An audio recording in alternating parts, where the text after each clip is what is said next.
My fiancé dumped me for his ex, but one photo I sent to her husband made them both pay the price. My name is Claire Bennett. I was 32 years old when the man I planned to marry ended our 5-year relationship through an Instagram story. Ethan Cole was 30. We had lived together for 4 years, been engaged for 11 months, and spent most Sunday mornings arguing over who loved our rescue dog more.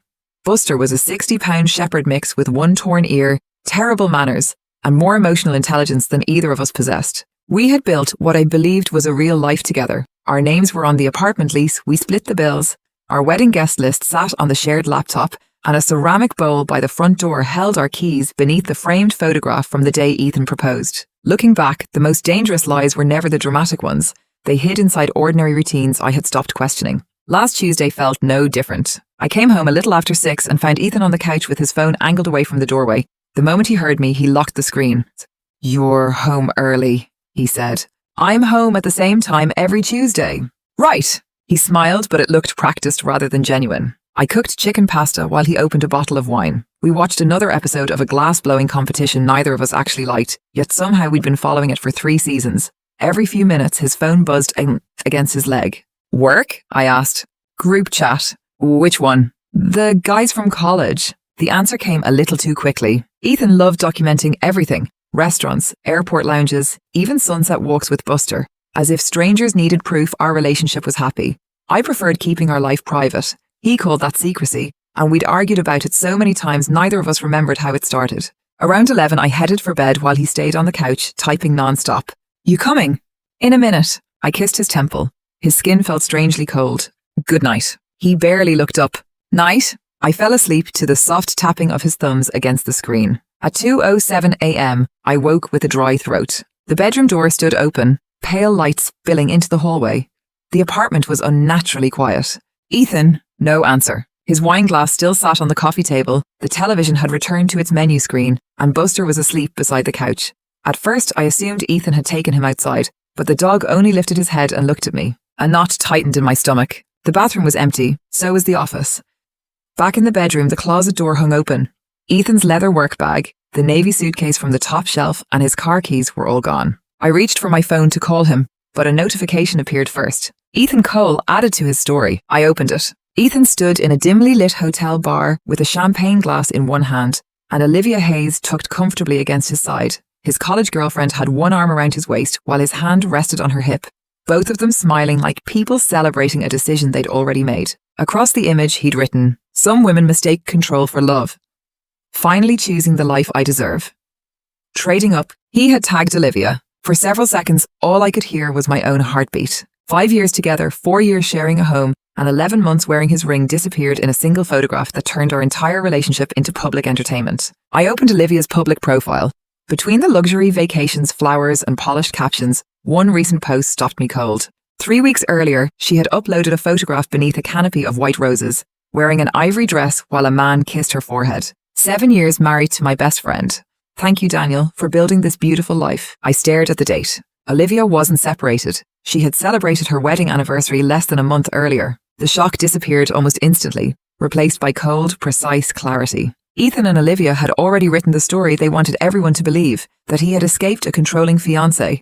They had simply forgotten one person. Her husband. I opened our engagement photos, found the picture Ethan's mother proudly displayed in her living room, and uploaded it to my nearly abandoned Instagram account. The caption contained only one word: "Congratulations." I tagged Ethan. I tagged Olivia. Then I searched for Daniel Hayes, tagged him as well, and hit publish before I could second guess myself. Nothing happened for a few seconds. Then my phone exploded. Ethan called. Olivia called. More calls followed almost immediately. I turned the phone over and noticed Ethan's tablet lighting up across the room. Notifications flooded the locked screen, his mother, his sister, mutual friends, until one name caught my attention. Daniel Hayes. The preview read, "Tell me this is not true." A moment later, Ethan sent a direct message. "Delete that photo now. You have no idea what you've done." He was wrong. For the first time that night, I knew exactly what I'd done. By sunrise, he had called 32 times, sent 14 texts, 3 voice messages, and an email demanding that I fix everything. I ignored every one of them. Instead, I made coffee and watched the apartment he'd abandoned slowly fill with morning light.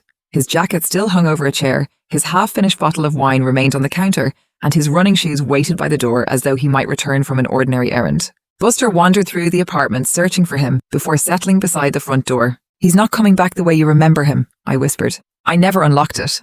The notifications alone told me everything I needed to know. His mother demanded he call. His sister wrote, "Please tell me you didn't leave Claire for a married woman." One friend simply asked, "Man, what the hell were you thinking?" Then Olivia's messages appeared. "Daniel knows everything. Call me." A minute later, "My husband is at the hotel." "Ethan, answer me." Any lingering hope that there had been some misunderstanding disappeared. Daniel knew nothing. Olivia had never actually left her husband, and Ethan hadn't simply walked away from me. He had stepped directly into someone else's marriage, expecting everyone to celebrate it. At 6:58 a.m., someone pounded on the front door. Buster barked. "Claire!" Ethan's voice echoed through the hallway. "Open the door!" I looked through the peephole. He was still wearing the clothes from the Instagram story, only now they were wrinkled, his hair was a mess, and the smug confidence from the photograph had vanished. "Open the door!" he shouted. "We need to talk." I stayed silent. He tried the handle, then slammed his palm against the door. "You had no right to drag Daniel into this." That was the moment I almost laughed. Not because anything was funny, but because Ethan still believed the problem was the person who exposed the affair instead of the two people who had created it. "You tagged him publicly," he shouted. "Do you understand what you've done to Olivia?" "What I've done to Olivia?" He fell silent for a moment before trying again. "Claire, open the door." "No." "Stop acting insane." There it was. His plan wasn't to explain what he'd done. It was to make my reaction look worse than his betrayal. "I posted my own engagement photograph," I replied. "You knew what would happen." "So did you when you posted Olivia." "That was different." "How?" He had no answer. Before he could speak again, his phone rang. He stepped a few feet away and answered. "Mom, slow down." I stayed at the peephole, catching only his side of the conversation. "No, it isn't what it looks like. Olivia and Daniel have had problems for months." No, I didn't know he still believed they were together. Olivia told me the marriage was over. He dragged a hand through his hair before lowering his voice. "Claire's angry. She's always been controlling." A few seconds later, he added, "I was going to tell her. I just needed more time." 5 years together and somehow disappearing in the middle of the night had become a matter of bad timing. He stayed outside another 10 minutes, alternating between knocking, blaming me, and insisting everything could still be fixed if I deleted the post. "What exactly did I misunderstand?" I asked through the door. "You don't know the whole story." "Then tell me." The silence that followed told me everything. When the elevator opened farther down the hall, Ethan glanced over his shoulder and hurried away before anyone could see him standing outside my apartment. Only after the hallway fell quiet did I step away from the door. My hands were shaking. Less than 3 hours earlier, he'd kissed me goodnight, eaten the dinner I'd cooked, and sat across from me planning his escape. That realization hurt far more than the affair itself. I slid onto the floor beside Buster and cried until the exhaustion finally caught up with me. At 8:16 a.m., I turned airplane mode off. Calls and messages flooded my phone at once. Ignoring them, I opened Ethan's email. Nearly 4 pages long, it accused me of humiliating him, ruining Olivia's marriage, threatening his career, and exposing private matters. He insisted he'd been emotionally disconnected for months, claimed Olivia understood him better than I ever had, and dismissed the Instagram story as an impulsive mistake. What struck me most wasn't what Ethan wrote, it was what he left out. There wasn't a single apology for leaving, cheating, or humiliating me in front of the world. Near the end, he wrote, "If you had cared about me at all, you would have called me privately instead of destroying everything." I read the sentence twice before creating a folder on my laptop titled, "Ethan, Timeline and Evidence." Into it went screenshots of the Instagram story, Olivia's anniversary post, every missed call, every text message, and Ethan's email. Minutes later, another email arrived. "Cease and desist. Immediate action required. A law firm accused me of harassment, defamation, invasion of privacy, and emotional distress, demanding that I remove my post, stop contacting Ethan and Olivia, preserve every communication, and prepare for possible legal action." For the first time that morning, fear replaced anger. The letter sounded intimidating, but the timing made no sense. Ethan and Olivia barely had time to react before lawyers were already trying to silence me. They weren't denying what happened. They were trying to make me look like the problem before anyone examined what they'd done. I called Marcus Hale, the attorney who had reviewed a consulting contract for me the year before. "Claire, I need legal advice. That usually means your morning isn't going well. I think my fiancé left me for a married woman." A brief silence followed. "You think?" "I have screenshots. Send me everything." While we stayed on the phone, Marcus reviewed every file. "Did you accuse them of a crime?" "No." "Did you alter any photos?" "No." "What exactly did you post?" "Our engagement picture. One word, congratulations, and their names, including Olivia's husband." He let out a slow breath. "The letter is mostly intimidation." "Mostly?" "They could still make litigation expensive, even with a weak case. That's why you need to be careful." "So what do I do?" "Take the post down."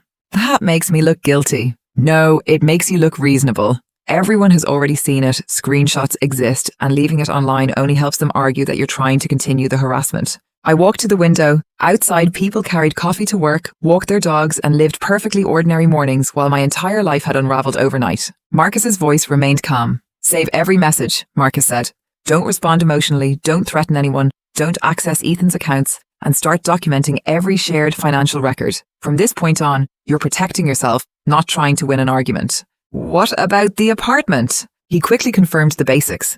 Both our names were on the lease, most utilities were in Ethan's name, and we shared one household account. Good, he said. Freeze nothing yet. Download every statement, photograph the apartment, and don't sell, hide, or throw away any of Ethan's property. I glanced toward his abandoned tablet. He left almost everything here. Then leave it exactly where it is until we've documented it. That advice changed my mindset. This wasn't about revenge anymore. It was about making sure Ethan couldn't rewrite the last 24 hours and turn me into the villain. I deleted the Instagram post, photographed every room, and documented everything he had left behind. That evening, another message arrived. I'm coming Saturday at noon to collect my belongings. I'll have a police escort so you don't try anything. The irony was almost unbelievable. He had cheated, disappeared, humiliated me online, and hired lawyers to threaten me. Now he intended to arrive with police as though he were the victim. I ignored every draft response and replied with a single word. Okay. Then I opened our lease. Buried in the section titled Abandonment and Surrender of Premises was a clause I'd never noticed before. I sent it to Marcus. 3 minutes later he called. You may have something. How much? Enough that Ethan's police escort may not accomplish what he expects. His Instagram announcement, the missing suitcase, and his text saying he was returning only to collect his belongings all supported the same argument, that he had voluntarily left the apartment. Marcus cautioned me not to act until he confirmed everything with the landlord and state law, but for the first time since the legal threats began, I no longer felt trapped. Police officers kept the peace. They didn't rewrite contracts. Friday morning, Marcus called again. I spoke with the landlord. He agrees your interpretation is reasonable. Reasonable doesn't sound very reassuring. It means Ethan created a strong appearance of abandoning the apartment. He only took one suitcase. He also took his work bag, laptop, car, publicly announced he'd left you, and later texted that he was only returning for his belongings. Those facts matter. So what's our strategy? Follow the lease exactly, nothing else. By noon, Marcus had sent the landlord a formal notice documenting Ethan's departure, attaching screenshots of the Instagram story, his text messages, and a complete timeline. The landlord acknowledged receipt and confirmed any dispute over access would be governed by the lease and landlord-tenant law. It wasn't a guarantee, but it was enough. Saturday morning, the apartment felt less like a home than an evidence file. Before dawn, I photographed every room again, creating a complete inventory of everything Ethan had left behind. If this ever reaches court, Marcus had said, documentation beats memory. At 10:45 a.m., a locksmith quietly replaced every lock. I don't ask questions, he said with a sympathetic smile. 25 minutes later, I emailed the landlord and property manager confirming the lock change, copying Marcus on everything. Every decision existed on paper. At exactly noon, the doorbell rang. Through the peephole, I saw Ethan, freshly dressed and carefully composed, standing beside 2 uniformed officers. Olivia waited near the curb beside a black Range Rover, clearly expecting to watch Ethan walk back into the apartment. I opened the door. I'm here to collect my property, Ethan said calmly. One officer explained they were present only for a civil standby. Is there going to be any problem today? The older officer asked. Yes, Ethan answered immediately. She changed the locks. I did, I replied, after Ethan voluntarily vacated the apartment. My name is still on the lease. It was. I handed the officers the folder containing every email exchanged with the landlord, Marcus's legal opinion, and Ethan's own text messages. After reading the documents, the older officer turned back to Ethan.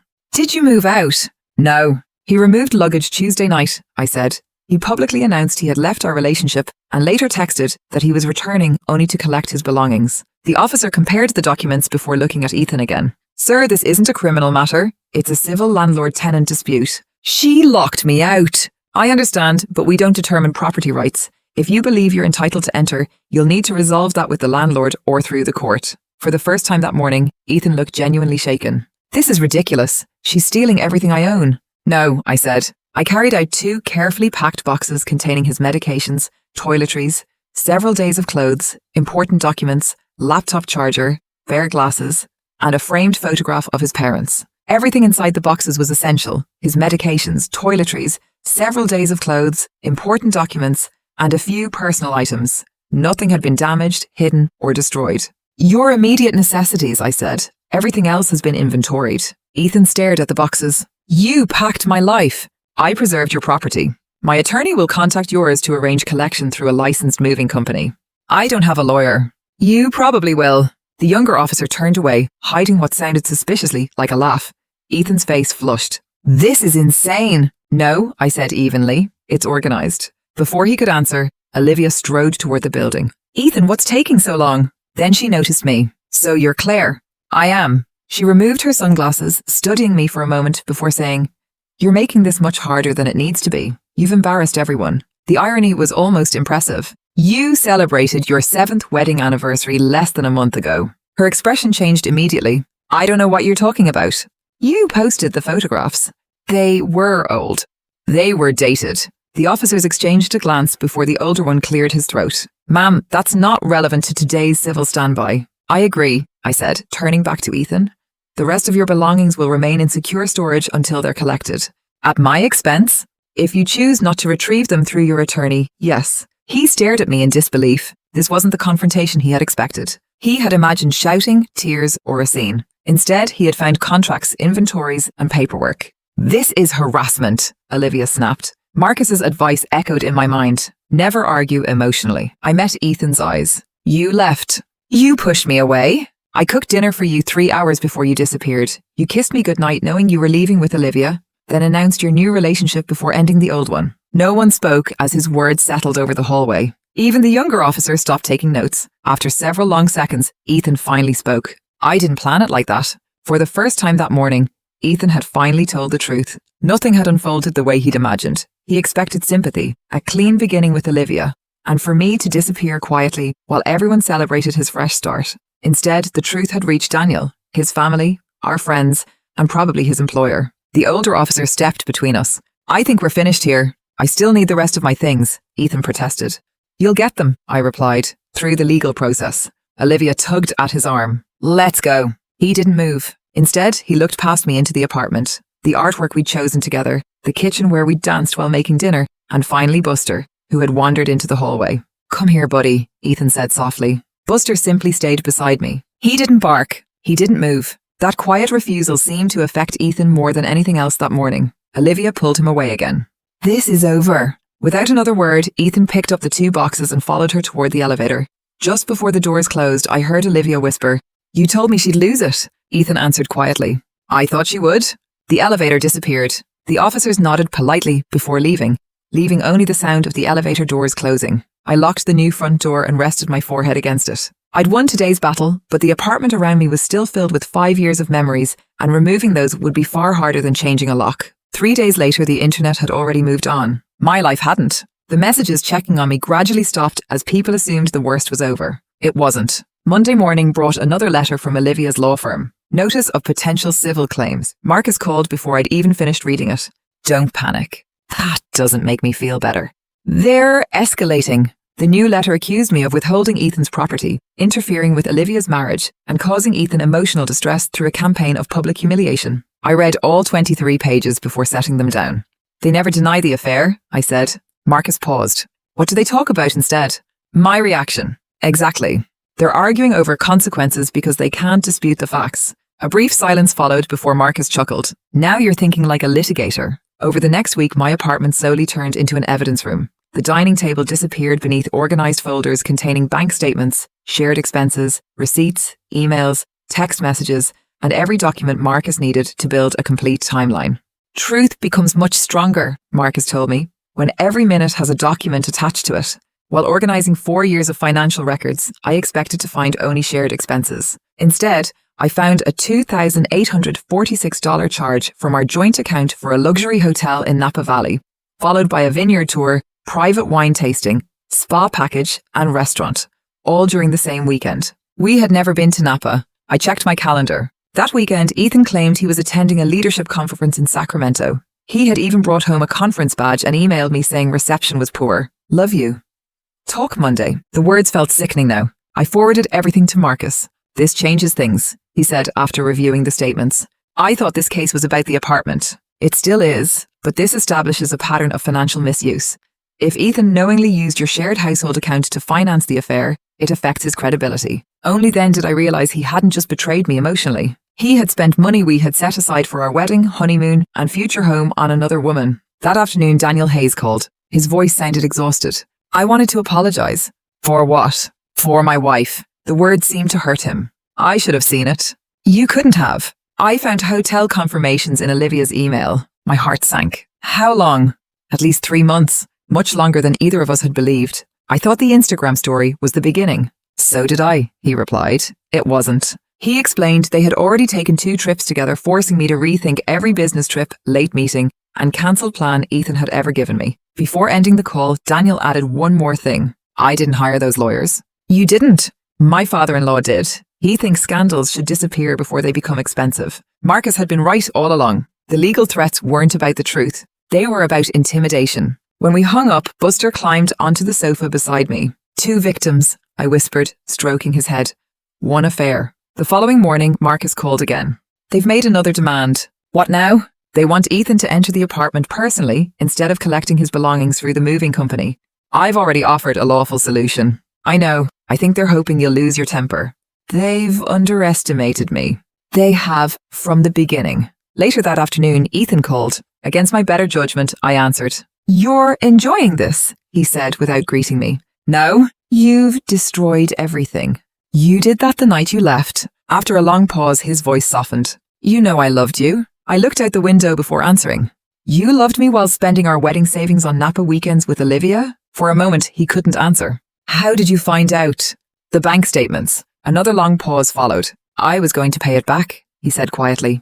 When? Before the wedding? After we bought a house? Or after I'd spent years wondering why our savings kept disappearing? He had no answer. Claire! I stopped him before he could continue. You don't get to explain taking our money by promising you'll pay it back someday.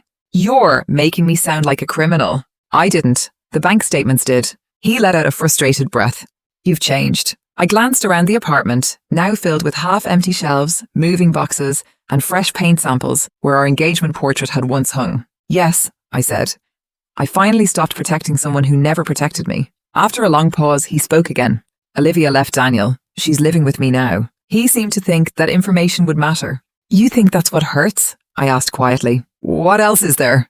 The hardest part isn't that you chose Olivia. It's that every memory I trusted now comes with a question. Before he could answer, I ended the call. That evening, Marcus arrived carrying another stack of documents. They've requested depositions. When? 6 weeks? The reality of it settled over me. They think you'll lose control under oath, Marcus said. I might. Then cry if you have to. Tears aren't evidence. Lies are. He tapped the folder. And judging by what they've submitted, Ethan's story isn't going to survive very long. For weeks, I'd measured my life by one betrayal after another. The Instagram story, the abandoned apartment, the police escort, the legal threats, the stolen money. Now there was one more date on the calendar. The deposition. For the first time, Ethan would have to answer questions under oath. 6 weeks later, we met inside a downtown office tower overlooking the river. Marcus greeted me in the lobby carrying the 2 thick binders. You sleep.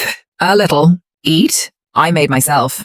Good. You'll need it. Inside the conference room, a court reporter prepared the recording equipment while Ethan waited across the table wearing the charcoal suit I'd bought him for my cousin's wedding. He looked older than I remembered, as though weeks of constant pressure had finally caught up with him. His attention kept drifting toward Marcus's binders. Olivia will testify separately, Marcus whispered. After everyone was sworn in, Ethan's attorney began questioning me. Ms. Bennett, did you post that Instagram photograph to humiliate my client? No. Then why post it? Because it was true. That wasn't my question. I posted a photograph of my fiancé immediately after he publicly announced a new relationship with another woman. You tagged Daniel Hayes. Yes. You intended him to see it. Yes. So you intended to damage his marriage. I met his eyes. No, the affair damaged the marriage. The photograph only exposed it. Across the table, Ethan shifted uncomfortably. His attorney immediately changed direction. You admit your actions caused emotional distress. I imagine they did. And you're comfortable with that? No, but emotional discomfort isn't the same thing as legal liability. Marcus stayed silent while Ethan's attorney searched for another angle. Wouldn't a private phone call have been more appropriate? To whom? I asked. He suggested Ethan, Olivia, and finally Daniel. My fiancé had already announced the relationship publicly, I replied. Olivia wasn't my responsibility, and I didn't even know Daniel. I simply made sure the people Ethan and Olivia had already involved could see the same truth. The attorney glanced at his notes before ending the subject. Marcus leaned over. Nice answer. For nearly an hour, they tried to paint me as emotional, vindictive, and obsessed. Every question returned to the same facts. I had posted one genuine engagement photograph with a single word beneath it.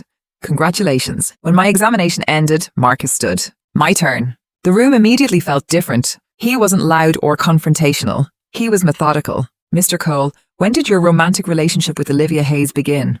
We reconnected as friends. That wasn't my question. Ethan hesitated. We became emotionally close last spring. And when did it become romantic? I don't remember. Marcus opened the first binder. Perhaps these will help. He slid a bank statement across the table. This hotel charge in Napa Valley was paid from the joint household account you shared with Ms. Bennett. You told her you were attending a leadership conference that weekend. Were you? No. Who went with you? Olivia. Marcus continued through the receipts for the vineyard, spa, and restaurant before asking one simple question after another. Did Ms. Bennett know about or approve any of these expenses? No. And you never reimbursed the joint account? No. Even Ethan's attorney stayed quiet. Marcus turned another page. When you kissed Ms. Bennett goodnight, your suitcase was already packed. You'd arranged to meet Olivia, and the Instagram story had already been prepared before ending your engagement. After a long pause, Ethan answered, yes. Hearing him admit it under oath erased the last possibility that any of it had been a misunderstanding. Marcus opened the second binder. Let's discuss Olivia Hayes. Ethan's attorney objected, arguing relevance, but the objection was overruled. Marcus placed a photograph of Olivia and Daniel celebrating their wedding anniversary on the table. You knew Olivia was still legally married, yet never verified her claim that the marriage was over with Daniel. No, you simply accepted her explanation. Yes. Marcus closed the binder. No further questions. After a brief pause, Ethan's attorney stood for redirect. You've testified that you intended to repay the money, yet you can't say when. No. Did you love Ms. Bennett? Ethan looked across the table at me. I did. His attorney smiled. No further questions. Marcus stood one final time. One last question, Your Honor. Permission was granted. You've testified that you loved Ms. Bennett, Marcus began. You've also admitted that you secretly planned your departure, used joint funds to finance a romantic trip with another woman, prepared a public announcement before ending your engagement, and introduced that relationship online before telling your fiancé. He paused. Which of those actions was an expression of love? For several seconds, Ethan said nothing. Ethan opened his mouth, glanced toward his attorney, then slowly shook his head. I don't have an answer. I didn't think you would, Marcus replied. Cross-examination ended and everyone broke for lunch. During lunch, I stood by the hallway windows overlooking the city, trying to steady my hands. It wasn't the affair or the stolen money that hurt most. It was hearing Ethan calmly admit he had kissed me goodnight while already planning to leave. Marcus joined me with 2 coffees. You did well. It doesn't feel like winning. Court isn't designed to make people feel better, he said. It's designed to strip away stories until only the facts remain. When we returned, Ethan never looked at me again. The deposition ended shortly after 4. As everyone packed up, he quietly said my name. I never thought it would end like this. Neither did I. I left with Marcus, believing the hardest part was finally over. It wasn't. The next morning, Marcus called before I'd finished making coffee. You've earned some good news, he said. I'm listening. They want to settle. I let out a slow breath. No trial. Not unless you reject the offer. What changed? Daniel Hayes. I assumed he'd filed for divorce. He did, but more importantly, both legal teams now understand what discovery is likely to uncover. Marcus folded the settlement proposal before continuing. They're no longer arguing about your Instagram post. They're looking at bank records, hotel invoices, travel receipts, timelines, and Ethan's own sworn testimony. I thought back to the deposition, where every admission Ethan made matched the documents sitting in Marcus's binders. The longer this case continues, Marcus said, the more independent evidence will surface. Defending it becomes much harder. They're afraid of discovery. Exactly. So what's the offer? Marcus slid the settlement agreement across the table. They'll withdraw every claim, no lawsuit, no damages, no emotional distress claim, and they'll acknowledge your right to remain in the apartment. I looked out the window. So this is finally ending? Almost. There are a few conditions. I turned to the final pages. The first clause immediately stood out. Ethan permanently relinquishes any claim to the apartment. I looked up. He's actually agreeing to this? Marcus nodded. His attorney wants every remaining dispute between the two of you resolved. I continued reading until another clause caught my attention. And the property in storage. He forfeits ownership, Marcus said. I couldn't hide my surprise. He spent weeks fighting for it. He can no longer afford another legal battle. I signed the settlement that afternoon because I wanted peace more than another fight. 2 weeks later, the moving company emptied the storage unit. It contained clothes, golf clubs, kitchen equipment, books, electronics, and dozens of carefully inventoried boxes. Marcus arranged for Ethan's attorney to collect everything, but no one came. After another 30 days, ownership transferred to me under the settlement. I kept almost nothing. Family photographs and childhood journals were returned through his attorney, while everything else was sold to cover the storage costs before the remaining money was donated to a local women's shelter. It felt like the only meaningful ending those possessions could have. A month later, Daniel called. "Do you ever regret posting that photograph?" I looked at the landscape painting hanging where our engagement portrait had once been. "I regret needing to." After a long pause, he replied, "You didn't destroy my marriage. You showed me what it really was." That was the last time we spoke. Over the following months, mutual friends filled in the rest. Daniel finalized the divorce. Olivia received far less than she expected after additional financial records surfaced, and the relationship she'd started with Ethan slowly unraveled as neither of them could trust the other anymore. About 8 months later, I ran into Ethan at a grocery store. He was noticeably thinner, dressed in ordinary jeans instead of the carefully polished image he had always maintained. "Claire?" "Hi." After an awkward silence, he said, "I heard you renovated the apartment." "I did. I always hated those grey walls. They're blue now." His eyes settled on the shopping basket in his hands before he finally spoke. "I owe you an apology. You've owed me one for a long time." "I know." He took a slow breath. "I finally understand what I destroyed." I shook my head. "You didn't destroy me. You destroyed the life we were supposed to have." His expression crumbled, but neither of us had anything left to repair. "I hope your new life is a good one," he said. "It is." I wished him well and walked away. By spring, the apartment no longer resembled the place we had shared. New furniture replaced the old, bright colours, covered the grey walls, and the framed engagement photos had given way to landscapes, travel prints, and far too many pictures of Buster asleep in ridiculous positions. The rooms finally felt like mine again. One Saturday morning, I took Buster to the neighbourhood dog park, where he immediately became friends with an energetic golden retriever. Their owner smiled. "I'm Noah." "Claire." We spent an hour talking about dogs, neighbourhoods, books, and coffee. Nothing dramatic, just the kind of ordinary conversation I'd once believed I'd lost forever. Before leaving, he asked, "Would you like to get coffee sometime?" I smiled. "I'd like that." There was no grand romantic moment, just two strangers deciding to continue a conversation. Walking home, I realized that the Instagram story Ethan posted that Tuesday morning had never been the ending of my story. It was simply the moment I finally stopped living the life we'd planned and started building one of my own. When I unlocked my apartment door, Buster hurried inside and collapsed across the rug after exhausting himself at the park. For the first time in a very long while, the silence inside my home no longer felt empty. It finally felt like peace, and this time it belonged to me.